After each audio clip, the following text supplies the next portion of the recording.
Facebook বা YouTube open করলেই এখন আঁখি, আহাদ এবং তিশা। তাই এদেরকে তোমাদের সাথে নতুন করে পরিচিত করে দেওয়ার আর কিছু নেই। আমি যেটা বলতে চাচ্ছি, আঁখি মেয়েটা লাইভে এসে কান্নাকাটি করে এই কথাগুলো বলতে বাধ্য হচ্ছে। এভাবে চলতে থাকলে আমি মনে হয় বাঁচতে পারবো না। আমাকে মনে হয় বাঁচতে দিবে না। এভাবে চলতে থাকলে আমার আত্মহত্যা করা ছাড়া আর কোনো উপায় থাকবে না। আঁখি ফকিন্নি, আঁখির গলা কালো। তিশার মার বাসার কাজের লোক হওয়ার যোগ্যতাও নাকি আঁখির নাই। তিশার মার বাসার কাজের লোকও নাকি আঁখির চাইতে ভালো। তিশা যদি এতই ভালো হয়, এইভাবে এত নোংরা ভাষায় একজন মানুষকে কিভাবে অপমান করতে পারে? আসলে আমি মনে করি আহাদ আর তিশা এখন চায় না যে আঁখি ফিরে আসুক। কারণ আঁখিকে দিয়ে তাদের এখন আর কাজ কি? আঁখিকে দিয়ে তাদের তো স্বার্থ উদ্ধার হয়েই গেছে। আঁখিকে দিয়ে তো তারা ভাইরাল হয়েই গেছে। এখন তো আঁখি না আসলেও তাদের আর কোনো সমস্যা নেই। আহাদও লাইভে এসে বড় বউয়ের পক্ষ নিয়ে আর আঁখিকে ছোট করে অপমান করে বলতেছিল যে তাদের যে ইনকাম হয় সেই ইনকামের 60% নাকি তিশার প্রাপ্য, কারণ তিশাই সমস্ত কাজকর্ম করে থাকে।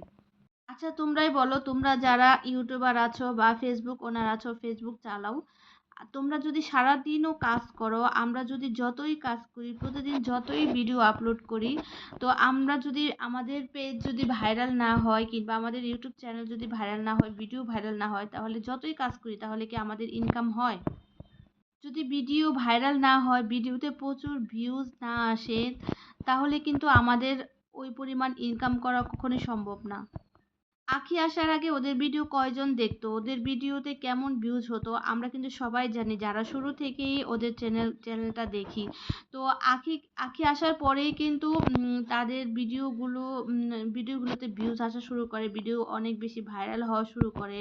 কারণ হচ্ছে এরা মূলত ইন্ডিয়ান ব্লগার আরমান মালিক, পায়েল মালিক এবং কৃতিকা মালিকের যে ব্লগ ভিডিও সেগুলাকেই কপি করার চেষ্টা করে। তো সেই ধরনের ব্লগ করার চেষ্টা করে এবং সেভাবে হচ্ছে ২ সতীনের ব্লগগুলো করার চেষ্টা করে, যার কারণে হচ্ছে সবাই দেখতে আগ্রহ প্রকাশ করে।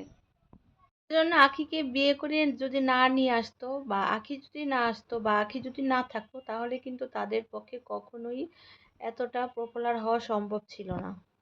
কারণ আঁখিকে বিয়ে করিয়ে না আনলে তাদের ভিডিওতে এত ইনকাম কখনোই হতো না, তাদের ভিডিওতে এত ভিউজ কখনোই হতো না। তিশা যতই রাত দিন ভিডিও করুক না কেন কিংবা ভিডিও এডিট করুক, ভিডিও কাজ করুক না কেন, কিন্তু কোনোই লাভ হতো না যদি আঁখিকে না আনা হতো।